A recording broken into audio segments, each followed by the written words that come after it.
सहाडे गावात गोवंश कत्तल करून गोमांस वाहतूक केल्याच्या प्रकरणाला धक्कादायक वळण मिळाले आहे। या प्रकरणातील कारवाई दरम्यान फरार झालेल्या मोहम्मद राशिद कुरेशी याचा मृतदेह 2 दिवसांनी मासवण हद्दीतील सूर्या नदीपात्रात संशयास्पद अवस्थेत आढळून आल्याने खळबळ उडाली आहे। प्राथमिक शवविच्छेदन अहवालानुसार राशिदचा मृत्यू बुडून झाल्याचे समोर आले असून मनोर पोलीस ठाण्यात आकस्मिक मृत्यूची नोंद करण्यात आली आहे। 8 ऑगस्टच्या रात्री सहाडे गावातील एका शेतातील घरात गोवंशची कत्तल करून गोमांसाची वाहतूक केली जाणार असल्याची माहिती बजरंग दल व हिंदू युवा वाहिनीच्या कार्यकर्त्यांना मिळाली होती। त्यानंतर कार्यकर्त्यांनी सापळा रचला। 9 ऑगस्टच्या पहाटे सहाडे गावातून भरधाव जाणाऱ्या इको कारचा पाठलाग करण्यात आला।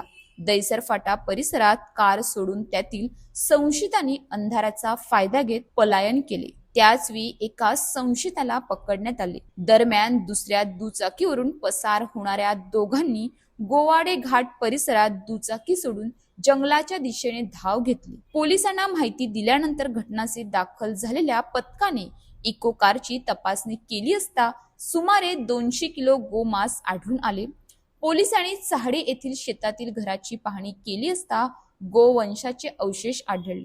या प्रकरणी पोलिसांनी संजय उर्फ पिंट्या पाटील, अकबर सय्यद खान आणि अमन अब्दुल शेख यांना अटक केली आहे। तर फरार आरोपीपैकी मोहम्मद राशिद कुरेशी याचा मृतदेह सूर्या नदीत आढळल्याने तपासाला नवे वळण मिळाले आहे।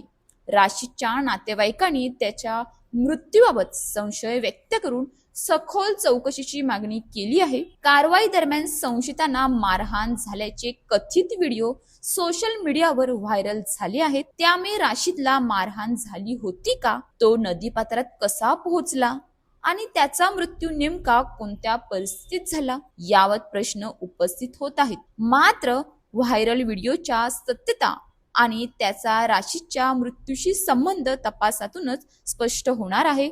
संशयास्पद बाबी आढळल्यास सर्व बाजूनी तपास केला जाईल असे पोलीस अधीक्षक यतीश देशमुख यांनी स्पष्ट केले आहे। आपका नाम क्या है और क्या घटना है? मेरा सादिक कुरैशी नाम है। मेरा भाई का मालूम नहीं मुझे क्या हुआ हादसा, मुझे जांच चाहिए है पूरी पुलिस स्टेशन से। मालूम नहीं क्या हुआ, मेरे भाई के साथ पानी में फेंक दिया है, उसे मुझे जानकारी नहीं है। अब मैं अकेला लेकर आया हूँ। अपने गांव या मेरा कोई नहीं है, सब गांव में ही है मेरे। आपकी क्या मांग है? मेरी मांग ये है, मैं लेकर जाऊँगा भाई को। आपकी क्या मांग है जिस तरीके से आपके भाई की डेड बॉडी मिली है? हाँ, आप इनका जानकारी निकालना चाहिए, पुलिस से जांच होना चाहिए। नाम क्या है? मेरा सादिक कुरैशी है, मेरे भाई का नाम राशिद कुरैशी है। अशाच ताज्या बातम्यांसाठी आमच्या न्यूज पोलीस रिपोर्टर चॅनलला लगेच सबस्क्राइब करा आणि बेल आयकॉन दाबायला विसरू नका।